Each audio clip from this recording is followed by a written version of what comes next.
यह एक किसान के संघर्ष और उसकी मेहनत की कहानी है। मेहनत का पसीना और सुनहरी फसल। रामू काका एक छोटे से गांव के मेहनती किसान थे। उनके पास जमीन का एक छोटा सा टुकड़ा था जिसे वे अपनी जान से ज्यादा प्यार करते थे। जब शहर के लोग गहरी नींद में सो रहे होते, रामू काका भोर की पहली किरण के साथ ही अपने बैलों को लेकर खेत की ओर निकल पड़ते थे।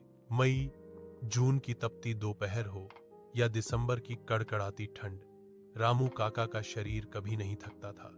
उनके चेहरे की झुर्रियां उनके संघर्ष की गवाह थीं और उनके फटे हुए हाथ मिट्टी की सेवा की कहानी कहते थे। उनके लिए खेत सिर्फ जमीन का टुकड़ा नहीं, बल्कि उनकी उम्मीदों का मंदिर था। वे कहते थे, मिट्टी को जितना प्यार दोगे वह उतना ही सोना उगलेगी। एक बार गांव में सूखा पड़ा, सबने हिम्मत हार दी, लेकिन रामू काका ने हार नहीं मानी। उन्होंने मीलों दूर से पानी ढोया और अपनी फसल को बचाया। जब मानसून आया तो उनकी मेहनत रंग लाई। उनकी फसल पूरे गांव में सबसे लहलहाती और हरी भरी थी। फसल काटकर जब वे घर लौटे तो उनके चेहरे पर थकावट नहीं, बल्कि जीत की एक अनमोल मुस्कान थी।